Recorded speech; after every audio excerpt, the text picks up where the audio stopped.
Oh, hello there. I'm Bilchan. I'm Nimakong. I'm Van Chan. In this class, I'll read to all of you Chapter 9, Section 2 of the picture of Dorian Gray. Ass.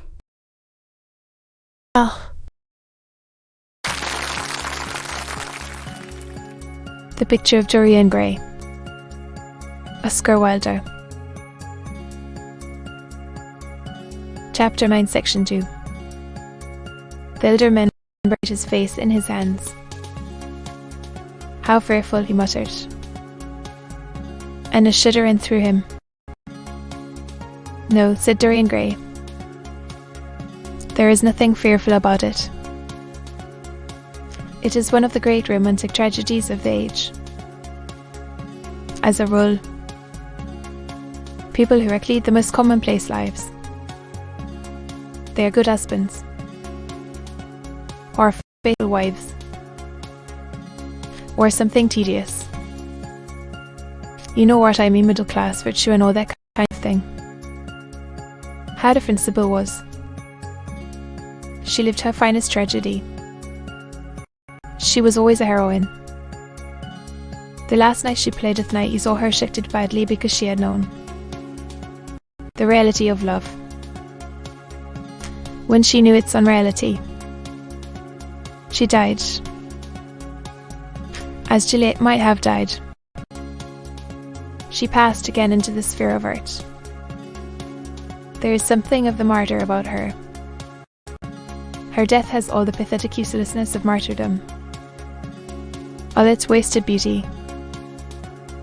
But, as I was saying, you must not think I have not suffered. If you had come in yesterday at a particular moment about 5:30, perhaps, or 5:45, I would have found me in tears. Even Harry, who was here, who brought me the news, in fact, had no idea what I was going through. I suffered immensely. Then it passed away. I cannot repeat an emotion. No one can. Except sentimentalists. And you are awfully unjust. Basil, you come down here to console me. That is charming of you. You find me consoled. And you are furious. How like a sympathetic person. You remind me of a story Harry told me about a certain philanthropist who spent 20 years of his life in trying to get some grievance redress. While some just law altered, he forget exactly what it was. Finally he succeeded. And nothing could exceed his disappointment. He had absolutely nothing to do. Almost died of ennui. And became a confirmed misanthrope. And besides, my dear old Basil, if you really want to console me, teach me rather to forget what has happened, or to see it from a proper artistic point of view. Was it not Gautier he used to write about La Consolation des Arts? I remember picking up a little vellum-covered book in your studio one day and chancing on that delightful phrase. Well, I am not like that young man you told me of when we were down at Marlow together. The young man who used to say that yellow satin could console one for all the miseries of life. I love beautiful things that one can touch and handle. Old brocades,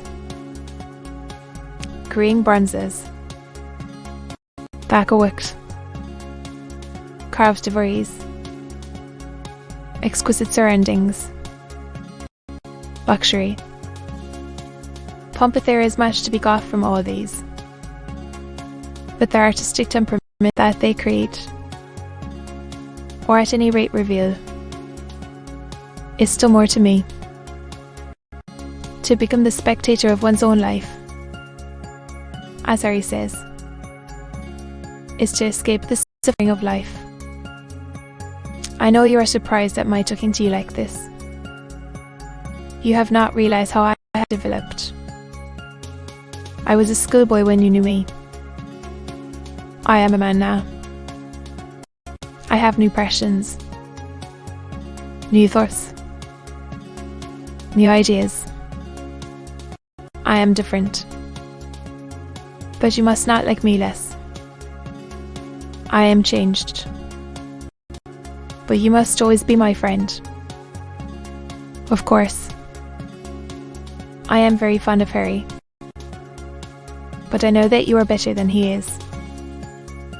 You are not strong, you are too much afraid of life, but you are better. And how happy we used to be together.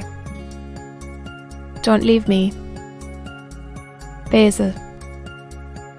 And don't quarrel with me. I am what I am. The painter felt strangely moved. The lad was infinitely dear to him, and his personality had been the great turning point in his art.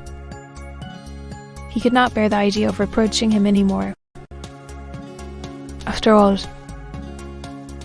his indifference was probably merely a mood that would pass away. There was so much in him that was good. So much in him that was noble. Well, Dorian, he said at length, with a sad smile, I won't speak to you again about this horrible thing. After today. I only trust your name won't be mentioned in connection with it. The quest is to take place this afternoon. Dorian shook his head, and a look of annoyance passed over his face at the mention of the word inquest. There was something so crude and vulgar about everything of the kind. They don't know my name, he answered. Only my Christian name. And that I am quite sure she never mentioned to anyone. She told me once that they were all rather curious to learn who I was. And as she invariably told them my name was Prince Charming. It was pretty of her. You must do me a drawing of Sybil. Basil. To be continued.